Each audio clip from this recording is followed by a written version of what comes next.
आज की सबसे बड़ी खबर पर लगातार ये बड़ी कवरेज आप देख रहे हैं। चीन से खूनी झड़प के बाद प्रधानमंत्री नरेंद्र मोदी ने अब से कुछ देर पहले अपनी पहली प्रतिक्रिया दी है। पीएम मोदी ने कहा है कि सैनिकों की शहादत व्यर्थ नहीं जाएगी।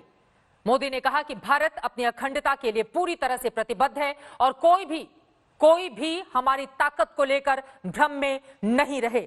अखंडता, संप्रभुता सर्वोच्च है। हमारे जवानों का बलिदान व्यर्थ नहीं जाएगा।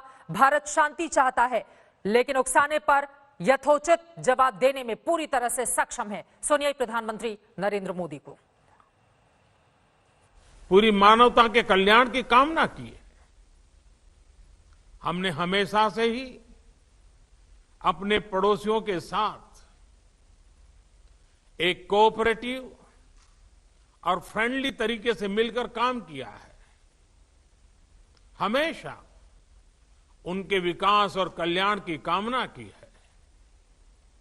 जहां कहीं हमारे मतभेद भी रहे हैं, हमने हमेशा ही ये प्रयास किया है कि मतभेद विवाद न बने, डिफरेंसेस डिस्प्यूट्स में न बदले।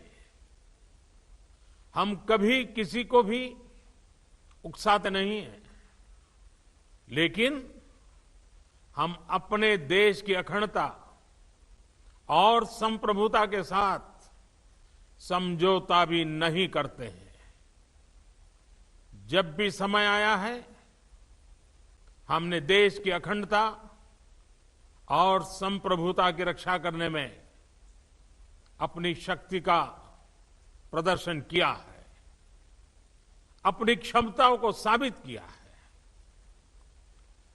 त्याग और तितिक्षा हमारे राष्ट्रीय चरित्र का हिस्सा है, लेकिन साथ ही विक्रम और वीरता भी उतना ही हमारे देश के चरित्र का हिस्सा है।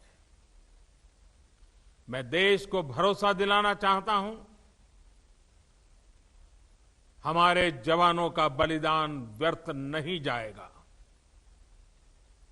हमारे लिए भारत की अखंडता और संप्रभुता सर्वोच्च है और इसकी रक्षा करने से हमें कोई भी रोक नहीं सकता।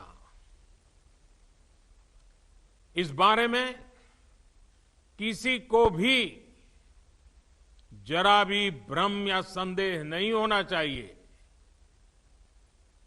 भारत शांति चाहता है, लेकिन भारत उकसाने पर हर हाल में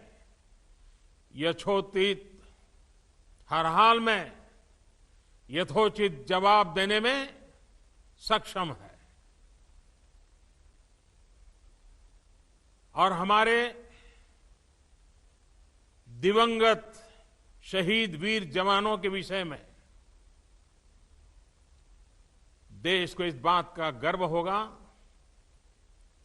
कि वे मारते मारते मरे हैं।